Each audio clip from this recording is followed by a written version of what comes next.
All right, so we're just doing a little unboxing, I guess, uncrating, on this Titan 60-inch grapple rake. And this was purchased. Now this is their, I think they call it their Econo, I don't know, the tag doesn't say Econo line or something. It was their economy class, whatever, rake.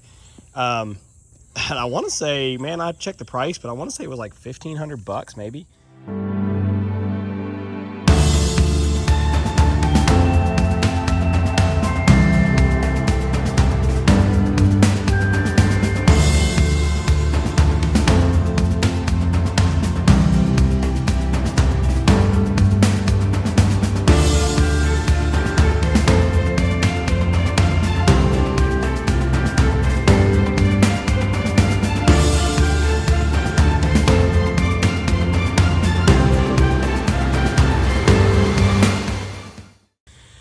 But basically, Joe purchased this for his skid steer so that we can have it here around the sawmill for moving logs and also to do some, underbrushing and clearing work with it. I'm just going to tell you right off, I'm a little concerned that it might be a little too lightweight for what we wanted to do. But basically, he purchased it just because he was looking at renting something bigger and stronger. And then there was a hurricane that hit over in Louisiana. And basically every rental rake grapple that we could find was gone. They all went over there for cleanup. And so basically out of desperation, he purchased this thing. We were wanting something a little bit heavier, but couldn't find anything. So it is what it is. So the rake here, I guess it was delivered about a week ago, which the crating on it looks really nice as far as being in this, all angle iron crate versus just being like strapped to a pallet. But of course now that means I'm having to fight with it a little bit. I've got to take all these nuts and bolts out. So there is a bonus feature. I got a pocket full of short nuts and bolts hardware. Never know when you're going to need that. And I've actually got a couple nice little pieces of angle iron here that may come in handy. I actually just went and got some angle iron for a different project, but whatever. There's a little bonus pay right there. But in general, the grapple here, I don't know. It looks like it's well enough built, but what I'm looking at is just like these, relatively thin fingers, wider spacing.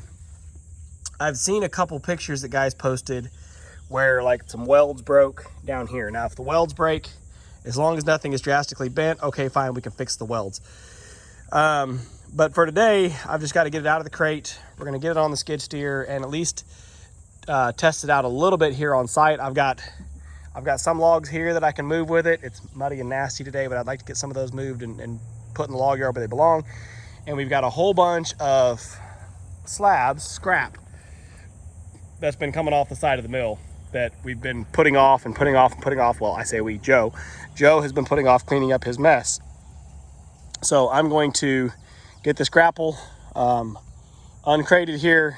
We're going to get it on the skid steer and just see what we can do with it, I guess. I don't expect, on what I'm going to try to do with it today, I don't expect it to break. Where I'm concerned that it might break is getting this thing out in the woods on a clearing job, trying to pick up stuff that's, maybe it's wedged, one log's wedged under another, something like that. You get to tugging and pulling, and accidentally get it in a bind and break something. So we're just gonna have to see it. And again, I'm not trying to run this down. I've never owned this. I know nothing about Titan attachments. Just based on the price, it just seemed a little almost too good to be true. So we'll see. Hopefully, if we're careful with it and we don't do anything stupid, hopefully it'll be a affordable tool here that'll last a good long time. But anyway, let me get it uncrated here. Just going through pulling out. I pulled the first bolt out here, pulling out all these nuts and bolts to try to figure out. It looks like the bottom of the crate is welded. So it's like they bolted this lid on. I'm not really sure what I'm gonna have to do to get this thing out of here. But let me just tear it apart and see what I gotta do. All right, so we just got it set out of there, and it's exactly what I thought I'd have to do.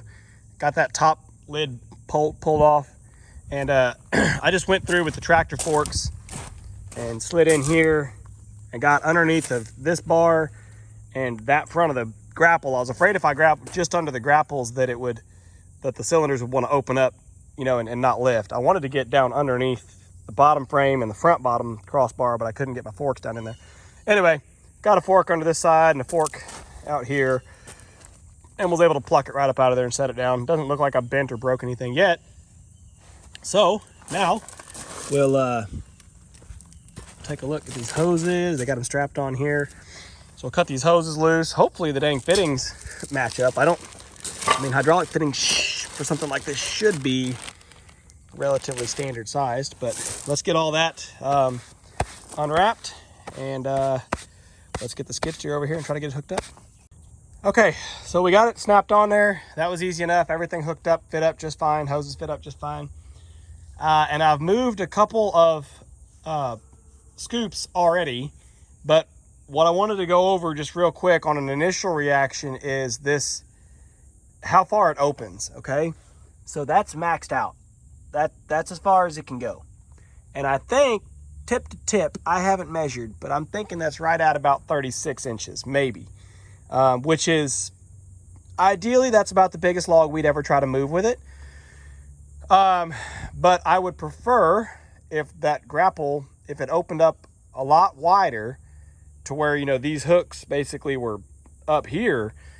Because in a situation like this where I'm trying to run into this kind of sloppy pile of slabs, is I can't hardly get, by the time I pull up and get the front teeth up underneath of a few boards, these teeth here are hitting the top of the pile.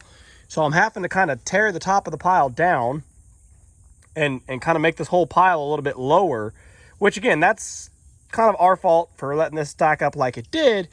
But I would have never thought, looking at these things, I thought it would open up a lot wider. I've used some before that open up wider. Anyway, let me try to see if I can set the camera up here where you guys can see, and maybe you can get a better idea of what I'm talking about. Like I said, it's not an impossibility. It's just not ideal, I guess. It's not what I was hoping for, because it's just going to be one of those things that's going to limit us a little bit. Let's see if that'll stay there.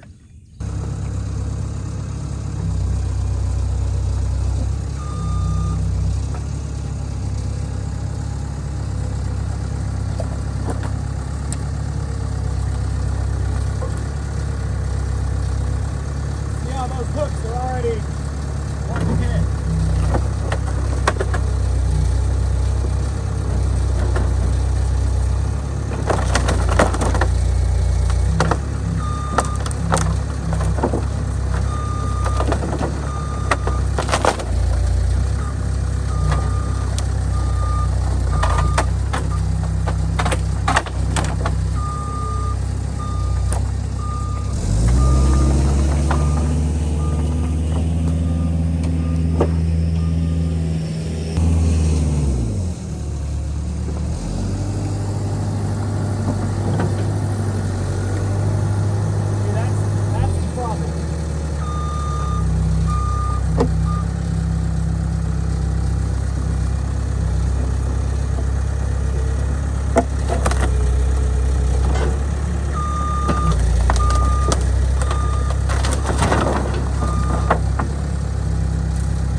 So maybe y'all got to see that.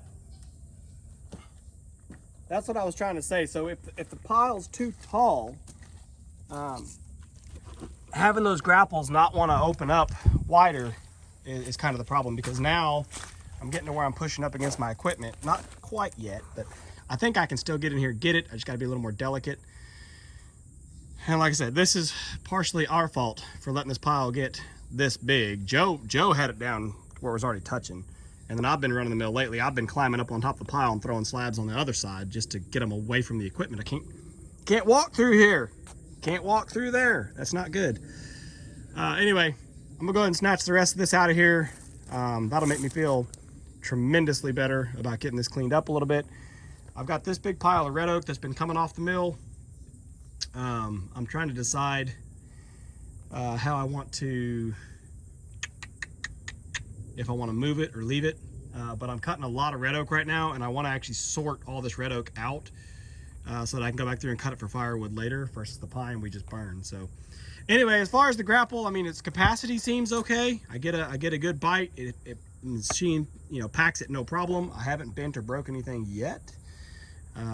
So like I said, you know, it's narrow. It's only 60 inches wide, so it's not going to do a lot when you're, you know, it's not a real wide. You know, if you're doing real land clearing and brushing, you might want something that's a, you know, a 72 or even an 84. You know, something that's wide as your tracks maybe.